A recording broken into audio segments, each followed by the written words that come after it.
Hi everyone! Welcome back again to my YouTube channel. For today's video, meron tayong i-share na libre. So kung ikaw ay nanay na, teachers, mommies na may mga toddlers, so ito yung website na nakakatulong sa'yo para ibigay yung mga pwedeng matutunan sa ating mga babies or sa ating mga toddlers na ngayon ay malapit na ang pasukan.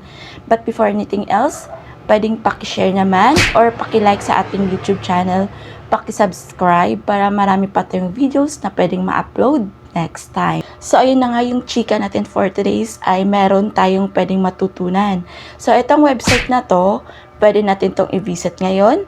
Tignan natin kung totoo ba yung sinasabi kong pwede tayong makakuha ng free resources para ibigay sa ating mga kabataan, sa ating learners na para matuto sila bago magpasukan. So, since summer naman, marami silang pwedeng gawin. Pwedeng mag-aral sila ng advance para pag sa pasukan na ay meron na silang pwedeng dalhin. So, kung yung mga anak nyo ay mga kinder or mag-grade 1 or daycare, ito ay pwedeng mong gawin. So, puntahan lang natin tong website na to. I-search lang na browser yung worksheet.com. So, pwede tayong makakuha ng mga resources na libre. Pwede tayong mag-download sa ating cellphone, sa ating mga gadgets. And kung wala kayong mga printer, pwedeng yung i-print sa ating mga printing shop.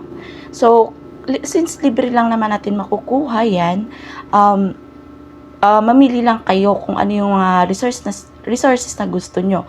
So, iba't iba yung makikita nyo dyan. Meron tayong coloring sheets, meron tayong cursive writing, meron tayong mga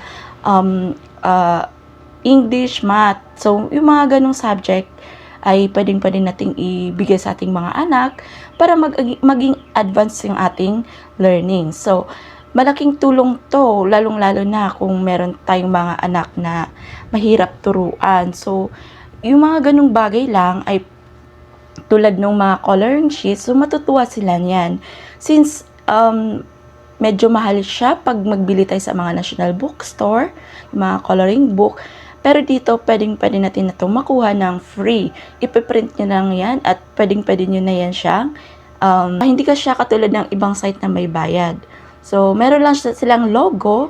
So, wala naman yung hindi naman siya pag personal lang yung gagamitin natin. So, since marami din ako nakikita mga teachers na ganyan ang ginagamit nila para hindi na sila mahirapang pang gumawa.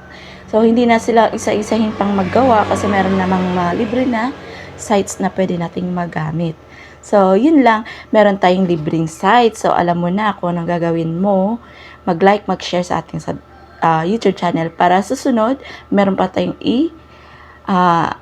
i-reveal na other sites na libre na pwede nating magamit, pwede nating pagkakitaan, at syempre, makatulong tayo sa ibang tao na lalong-lalo na sa mga kabataan. Yun lang for today's video at maraming salamat sa panonood.